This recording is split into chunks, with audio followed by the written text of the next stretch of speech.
반갑습니다. 뷰티풀 구독자 여러분. 저는 원픽 리포트의 김규동입니다. 여러분, 2025년 4분기, 즉 작년 말 기준으로 월가에서 전설이라고 불리는 3명의 투자 거장이 거의 같은 시기에 분기 보유 현황을 공시했습니다. 그런데 놀라운 것은 이 세 사람이 완전히 다른 방향으로 움직였다는 부분인데요. 한 명은 현금을 3,690억 달러, 우리 돈으로 약 5조 원이 넘는 규모로 쌓아두고 기다리고 있고, 한 명은 아마존, 메타 같은 빅테크 종목에 전체 자산을 집중했습니다. 그리고 또 한 명은 미국 금융주 ETF인 XLF를 단 한 번에 3억 달러 넘게 신규로 매수했습니다. 그러니까 같은 시장을 보면서 같은 뉴스를 봤는데 왜 이렇게 다른 선택을 했을까요? 오늘 영상에서는 이 투자 거장 3명의 포트폴리오를 하나하나 뜯어보면서 우리와 같은 개인 투자자들은 이걸 보고 어떻게 행동해야 하는지, 무엇을 배울 수 있는지를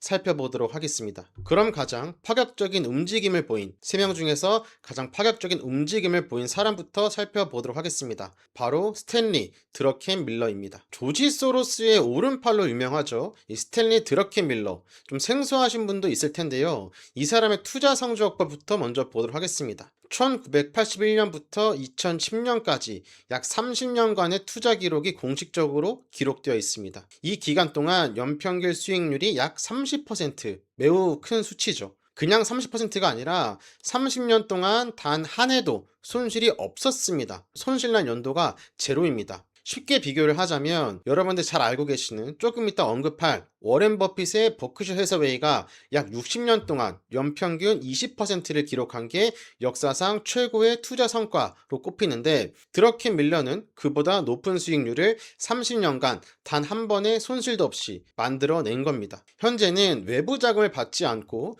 듀케인 패밀리 오피스를 통해서 자기 돈만 굴리고 있습니다. 여기서 패밀리 오피스라고 하면 초고액 자산가가 자기 가족 재산만을 관리하기 위해 만든 사설 투자 회사입니다. 그러니까 남의 돈을 받지 않으니까 투자자 눈치를 볼 필요가 없겠죠. 단기 성과에 대한 압박도 없이 정말 자기가 확신 있는 곳에만 베팅할 수 있는 그런 구조입니다. 드러켄 밀러도 본인이 직접 말했어요. 30년간 남의 돈을 관리하는 스트레스에서 벗어나고 싶었다. 그래서 이렇게 패밀리 오피스를 설립해서 자기 주장대로 투자를 진행하고 있는 게 현실입니다. 이 드러켄 밀러는 이 거시경제, 즉 금리, 환율, 국제정세와 같은 큰 흐름을 읽고 투자하는 매크로 투자의 세계 최고의 대가로 꼽히는 인물입니다. 그런 드러켄 밀러가 2025년 4분기에 깜짝 놀랄만한 베팅을 했는데, 다음 슬라이드에서 바로 살펴보겠습니다. 자, 2025년 4분기 공시를 보시면 드러켄 밀러가 XLF 라는 ETF, 미국 금융주 ETF를 정확히 이렇게 매수했습니다. 굉장히 큰 수치죠. 미국 금융주 ETF를 정확히 549만 5,600주, 약 550만 주를 신규로 매수했습니다. 금액으로 따지면 3억 달러, 우리나라 돈으로 약 4,300억이 넘는 규모입니다. 굉장히 큰 수치죠. 이 한 번의 매수만으로 XLF는 드러켄 밀러의 전체 포트폴리오에서 약 7%를 차지하는 그런 종목이 됐습니다. 그런데 더 흥미로운 건 이와 함께 동시에 일어난 일들입니다. 그가 기존에 갖고 있던 메타와 암홀딩스, 이 두 종목은 전량 매도했습니다. 100% 청산한 거죠. 근데 오히려 아마존 같은 경우는 비중을 69%나 늘렸습니다. 44만 7,070주에서 73만 7,940주로 69% 늘린 거죠. 정리하면 이렇습니다. 모든 빅테크를 버린 건 아닙니다. 드러켄 밀러 생각에 고평가됐다고 생각한 종목은 팔고, 여전히 가치 있다고 본 아마존은 더 사면서 AI 테마주 안에서도 옥석을 가렸다라고 볼 수 있습니다. 그리고 그 빈자리를 새로운 금융주 ETF인 XLF가 채웠다고 볼 수 있죠. 그렇다면 드러켄 밀러는 왜 하필 지금 금융주를 골랐을까? 드러켄 밀러의 논리를 4가지 정도로 줄여봤습니다. 자, 첫 번째 이유는 수익률 곡선 정상화입니다. 좀 어려운 말처럼 들릴 수 있지만 아주 간단합니다. 은행이 돈 버는 원리를 생각하시면 되는데요. 은행은 여러분들한테 예금을 받을 때 낮은 금리를 줍니다. 그리고 돈을 기업이나 개인한테 대출할 때 높은 금리를 받아요. 이 차이가 은행이 돈을 버는 핵심입니다. 이걸 뭐 예대 마진, 순이자 마진, 영어로 NIM이라고 부릅니다. 여기서 오는 차이를 통해서 돈을 벌겠다라는 거죠. 그런데 지난 몇 년간 이 구조가 좀 뒤집혀져 있었습니다. 단기 금리가 오히려 장기 금리보다 높은 좀 평소와 다른 이상황 상황이 됐거든요. 이러면 은행 입장에서는 돈을 빌려줄수록 손해가 발생하는 그런 구조가 되는 겁니다. 국채는 만기가 길수록 이자가 높은 게 정상인데 한동안 이게 뒤집혀 있었거든요. 하지만 지금은 그 역전이 해소되기 시작하면서 다시 정상으로 돌아오고 있습니다. 2026년 기준으로 10년물과 2년물 금리 차이가 0.46%에서 0.56% 내외 수준으로 돌아왔습니다. 은행이 다시 정상적으로 돈을 벌 수 있는 환경이 만들어지고 있는 거죠. 두 번째는 밸류에이션 갭입니다. 쉽게 말해 가격 차이라고 보시면 돼요. 지금 AI와 빅테크 같은 주식들은 역사상 가장 비싼 수준에 와 있습니다. PR이 낮을수록 같은 이익을 내는데 주가가 상대적으로 비싸다라는 뜻인데 빅테크가 지금 30배에서 40배인 것과 비교했을 때 금융주 PER은 PER 기준으로 16.86 정도라서 빅테크 대비해서는 상대적으로 저평가 구간에 있다. 라는 평가가 맞습니다. 드러켄 밀러는 아직 재평가, 리레이팅 받지 못한 섹터를 남들보다 먼저 선점했다라고 볼 수 있는 거죠. 그리고 이외에도 두 가지 이유가 더 있습니다. 자, 세 번째 이유는 미국 경제의 연착륙 시나리오입니다. 다만 이것은 사실이 아니라 가정입니다. 미국 경제가 침체에 빠지지 않고 부드럽게 연착륙한다면 기업과 가계의 부도율이 좀 안정화되겠죠.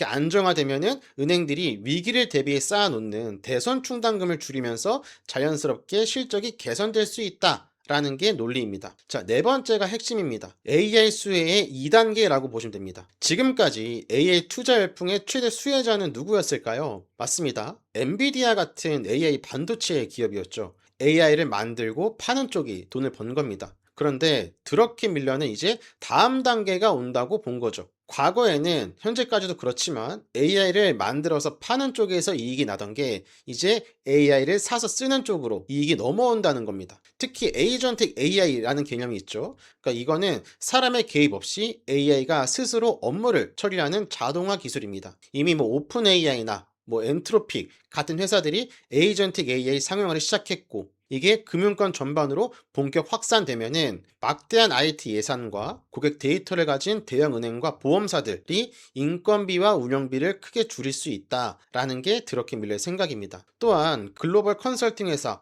BCG는 이 잠재력이 30%에서 40% 수준이 될 수 있다고도 추산했습니다. 물론 여기에는 초기 도입 비용과 뭐 데이터 보안, 규제 리스크도 분명히 존재합니다. 하지만 드러켄 밀러의 방향은 그 두 번째 수혜를 지금 미리 담고 있다라고 해석할 수 있는 거죠. 그렇다면 드러켄 밀러가 선택한 ETF인 XLF, 이 ETF가 뭔지 조금 더 구체적으로 들어가 보도록 하겠습니다. 자, XLF의 정식 명칭은 The Financial Select Sector SPDR 펀드입니다. 운용사는 다들 잘 아시는 자산운용사 중 하나인 스테이트 스트리트입니다. 브랜드로는 SPDR이 유명하죠. 가장 먼저 눈에 띄는 것은 총 보수입니다. 0.08%, 거의 업계 최저 수준이라고 볼 수 있습니다. 그러니까 어느 정도로 저렴한 거냐면 100만 원을 투자하면은 1년에 수수료로 내는 돈이 800원밖에 안 되는 거죠. 업계 최저 수준으로 굉장히 저렴하다고 볼 수 있습니다. 규모도 굉장히 큽니다. 순자산이 497억 달러, 우리나라 돈으로 약 72조 원이 넘는 초대형 ETF입니다. 이 ETF가 투자하는 대상은 S&P 500, 즉 미국 대표 주가 지수 안에 있는 금융 관련 종목들입니다. 은행만 있는 게 아니라 뭐 카드사, 보험사, 자산운용사까지 미국 금융산업 전체를 한 번에 담는 ETF입니다. 자, 그럼 실제로 이 XLF라는 ETF에 어떤 회사들이 담겨 있는지 상위 종목들을 살펴보도록 하겠습니다. 자, XLF에서 가장 큰 비중을 차지하는 것은 버크셔 해서웨이로 약 14%입니다. 여기서 버크셔 해서웨이 들어는 보셨을 거라고 생각합니다. 워렌 버핏의 회사로 유명하죠. 버크셔 해서웨이가 왜 금융 ETF에 들어가나 좀 의아하신 분들도 계실 텐데 버크셔는 보험과 투자를 핵심으로 하는 지주회사라서 금융섹터로 분류가 됩니다. 그 다음은 우리에게도 익숙한 JP 모건, 얘네가 약 9% 정도, 그리고 비자 8%, 마스터카드, 뱅크 오브 아메리카 웰스파고 순으로 구성되어 있는 게 XLF입니다. 상위 10개 종목만 합쳐도 전체 약 56%를 차지합니다. 미국 금융의 핵심 플레이어들이 한 바구니에 담겨져 있는 셈인 거죠. 그러니까 은행주 하나에 몰빵하는 게 아니라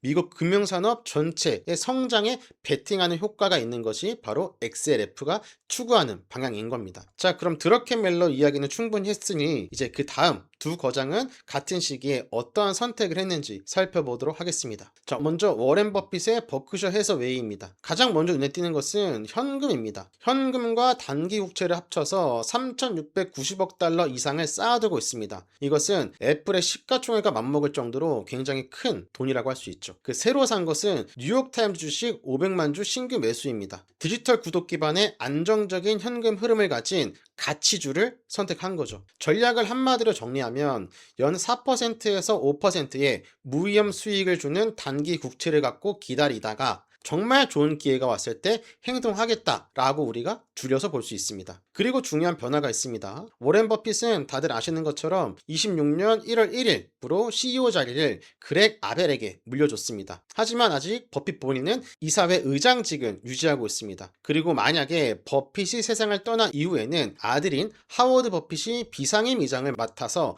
버크셔 문화를 지키는 역할을 하게 될 예정이라고 합니다. 자, 그 다음은 행동주의 투자의 대명사로 알려진 빌 에크먼의 퍼싱 스퀘어입니다. 그러니까 기업 지분을 대량 매입한 뒤 경영진에게 직접 압박을 가해 변화를 이끌어내는 공격적인 투자 스타일로 유명하다 정도로만 아시면 될 것 같습니다. 이 빌 에크먼은 앞서 보셨던 드러켄밀러와 정반대 방향으로 움직였습니다. 아마존을 포트폴리오의 약 14.3%까지 늘렸고 메타는 새로 사들여서 11.4%까지 차지하게 했습니다. 155억 달러 전체를 딱 11개 종목에만 집중하는 극단적인 압축 포트폴리오죠. 아까 제가 빌 에크먼이 좀 공격적이다라고 했는데 그 포트폴리오가 여기에서도 우리가 확인할 수 있는 거죠. 그러니까 전략의 핵심은 빅테크의 장기 성장은 시장이 아직 다 반영하지 못했다라는 확신을 볼 수 있습니다. 그런데 이 세 사람의 포지션을 보면 아주 흥미로운 아이러니가 보입니다. 이 슬라이드가 오늘 영상에서 제가 가장 흥미롭다고 생각하는 부분입니다. 자, 먼저 버핏이 대폭 줄인 종목이 뱅크 오브 아메리카입니다. 뱅크 오브 아메리카를 대폭 줄였는데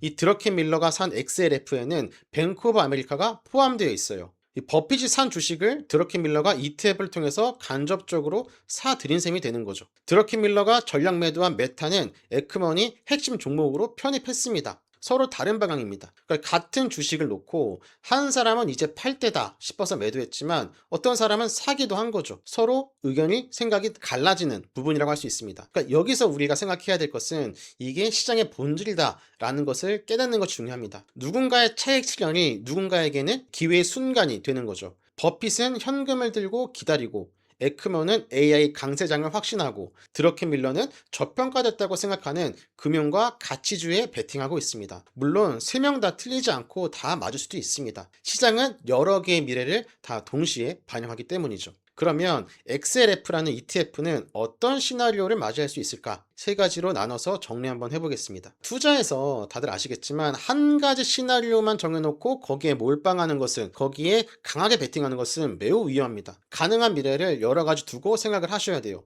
자, 첫 번째 시나리오입니다. 가장 기본이라고 할 수 있는데요. 미국 경제가 침체 없이 연착륙하고 금리가 점진적으로 정상화되는 그림입니다. 이 경우에는 대형 은행들의 실적과 배당이 꾸준히 늘면서 XLF는 S&P 500을 약간 웃도는 고배당 성장 성격의 ETF가 될 가능성이 큽니다. 자, 두 번째는 강세 시나리오입니다. 미국 금융구제가 완화되고 M&A가 활성화되면서 그동안 묶여있던 은행들의 자본이 한꺼번에 풀리는 상황입니다. 자사주 매입과 배당이 폭발적으로 늘면서 금융섹터 전체가 한 단계 위로 재평가될 수 있습니다. 다만 규제 완화가 장기적으로는 오히려 신용 리스크를 키울 수 있다는 반론도 있으니까 이 부분은 반드시 체크하시기 바랍니다. 자, 마지막으로는 약세 시나리오. 약세 시나리오가 어떻게 보면 가장 중요하다고 볼 수 있겠죠. 사무신용 시장에서 유동성 위기가 터지거나 상업용 부동산 대출이 대규모로 부실화되는 경우입니다. 이 경우 XLF는 공매도의 타겟이 되면서 단기 급락을 겪을 수 있습니다. 핵심 판단은 이겁니다. 만약 XLF가 크게 떨어진다면 금융 시스템 전체가 무너지는 신호인지, 아니면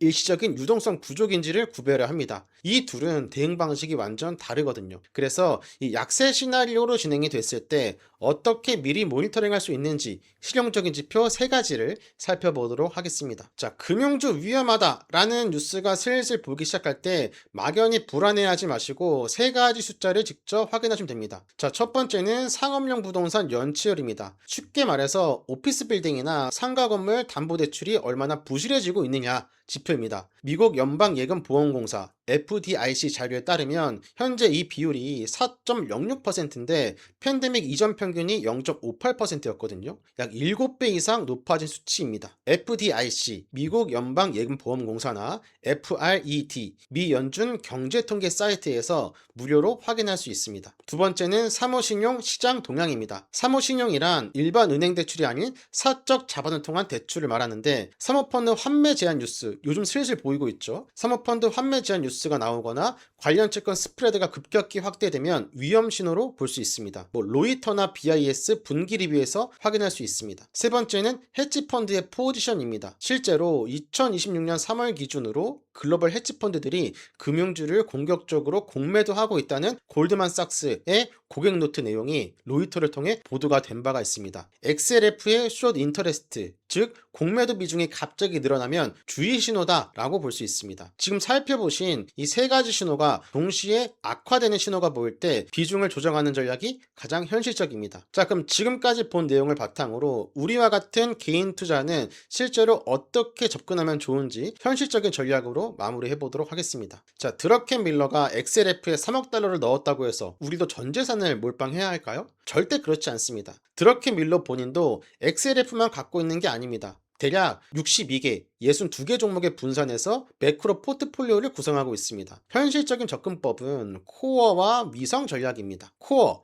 즉 핵심 자산으로 전체 70%에서 90%는 S&P 500 혹은 S&P 동일가중 ETF인 RSP와 같은 광범위한 지수에 투자하는 거죠. 아까 말씀드린 RSP는 S&P 500 동일가중 ETF인데 일반 S&P 500이 애플, 마이크로소프트 같은 빅테크 상위 종목에 지나치게 쏠려 있는 반면 RSF는 500개 종목을 균등하게 담아서 쏠림 리스크를 좀 분산할 수 있다는 다른 점이 있습니다. 자, 그 다음은 위성입니다. 자, 위성, 즉 기회자산으로 나머지 10에서 30%를 XLF 같은 섹터 ETF에 따로 배분하는 거죠. 필요에 따라서 AI 빅테크 섹터 ETF를 담을 수도 있습니다. 이렇게 구성을 하시면 버핏이 강조하는 안정성, 에크머리 믿는 빅테크의 성장, 드러켄 밀러가 베팅하는 금융주 캐치업을 한 포트폴리오에서 동시에 담을 수 있습니다. 단 여기서 중요한 것은 이 위성에 대한 비중은 각자 가지고 계시는 CD에 따라 좀 다를 수 있으니까 위성 비중은 본인의 투자 성향과